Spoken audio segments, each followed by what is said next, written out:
Movie के starting में हमें दिखाया जाता है कि एक लड़का बैठकर पजल सॉल्व कर रहा होता है जिसका एक पीस भी मिसिंग था। उसके बाद वो किसी लड़की को उसके नाम से सर्च कर रहा होता है। उस लड़की का नाम किम हाइजीन था। फिर हमें उसके पास एक बॉक्स भी दिखाते हैं जिसमें हैंड रिटन लेटर्स भरे पड़े थे।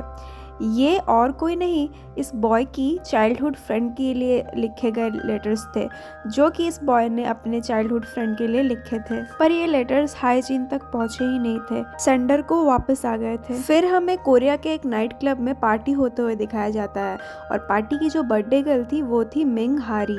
मिन हारी बहुत ही ज़्यादा फैशनेबल और बहुत ही ज़्यादा स्टाइलिश थी।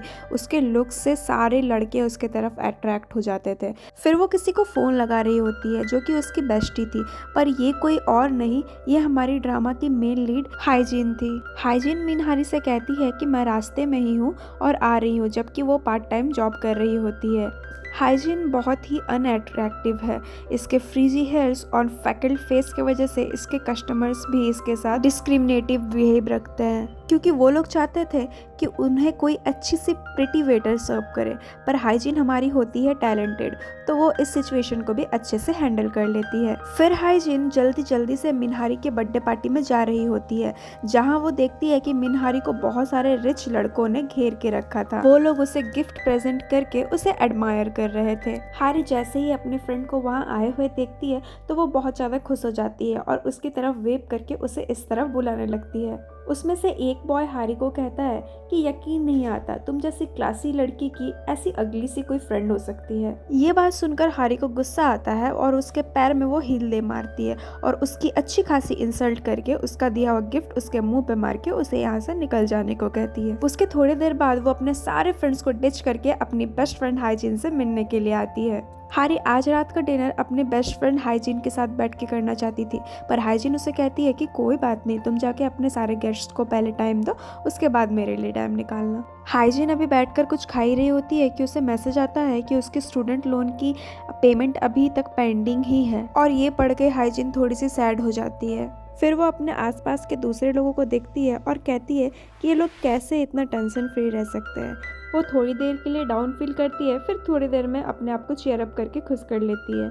इधर हारी की हील मुड़ जाने के कारण से वो स्विमिंग पूल में गिर जाती है और सारे के सारे लड़कों के सेना उसके रेस्क्यू करने में पानी में कूद जाते हैं। हाइजीन भी अपने फ्रेंड को देखने के लिए आगे बढ़ रही होती है कि बेचारी का पैर फिसल जाता है और वो भी स्विमिंग पूल में गिर जाती है, पर अनलकीली उसे बचाने के लिए एक भी आदमी पानी में नहीं कूदता। फिर हाइजीन अंदर डूबने लगती है और सोचने लगती है कि ऐसा डबल स्टैंडर्ड मुझे लगा था बस फिल्मों में ही होता है, पर आज रियलिटी में भी देख लिया। पर वो खुद को थोड़ा सा हिम्मत देती है और हिम्मत जुटाकर ऊपर आ जाती है। She is really brave girl. फिर जब वो बाहर निकल के मिनहारी के आसपास सारे लड़कों को घेरे हुए देखती है तो वो समझ जाती है कि रियल लाइफ में भी कुछ एक्स्ट्रा कैरेक्टर्स होते हैं जो कि साइड रोल निभाते हैं।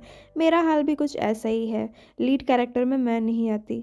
सारी स्पॉटलाइट हारी पे थी, इसलिए हाइजीन सैड सा शक्ल लेके अपने घर की ओर लौट जाती है। नेक्स्ट मॉर्निंग में पता चलता है कि वो लोग बेस्टी नहीं थी बल्कि रूममेट्स भी थी। वो दोनों अपना रूम शेयर करती थी। हारी सुबह उठकर एकदम लाइट सा ब्रेकफास्ट करती है, पर हाइजीन फुल मील का ब्रेकफास्ट करती है क्योंकि उसे आज बहुत ज़्यादा एनर्जी की ज़रूरत थी, क्योंकि उसकी आज एक जॉब इंटरव्यू थी।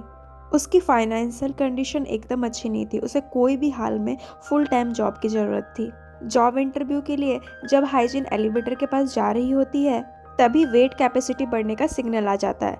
सब उसी को प्रेशराइज करते हैं कि वो यहाँ से उतर जाए, जबकि एक और लड़की उसके बाद एलिवेटर में आई थी। क्योंकि वो कुछ ज़्यादा ही प्रिटी थी इसीलिए कोई उसे उतरने के लिए नहीं कहता। थोड़ी ही देर में लिफ्ट का दरवाजा वापस से खुलता है और वो पिटी सी गर्ल बाहर निकल जाती है और अकॉर्डिंग टू द रूल्स हाइजीन को वापस बुला लिया जाता है। लेकिन लिफ्ट में कई सारे लोग थे, तो किसने इस डिस्क्रिमिनेशन के खिलाफ आवाज उठाई ये हमें नहीं बताते। ये इंटरव्यू एक मैगजीन में इंटर्नी के पोस्ट के लिए था। हाइजीन की अपीयरेंस और उसकी मामूली सी क्वालिफिकेशन की वजह से वहाँ के बाकी सारे लोग उसे लुक डाउन करते हैं। फिर जब वो इंटरव्यू से घर लौट रही होती है तो बैड लक उसका साथ नहीं छोड़ता।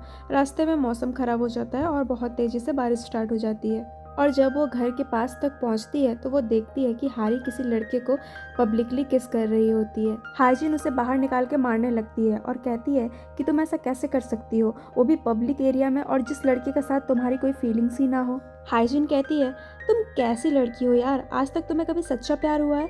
तो हारी कहती है कि ट्रू लव ये क्या होता है, मुझे तो आज तक इसके बारे में कुछ पता ही नहीं चला। तभी हाइजिन उससे रोमांटिक बातें बोलने लगती है कि ट्रू लव ऐसा होता है वैसा होता है। तो हारी कहती है कि मुझे ये सब में कोई इंटरेस्ट नहीं है, मुझे लगता है कि सारे लड़के एक जैसे होते हैं, इसीलिए लाइफ को एंजॉय करो, बस डेट करो और थ्रो करो। तो हाइजिन सोचती है कि मुझे तो कोई लाइक तक नहीं करता, मैं क्या घंटा डेट करूँ।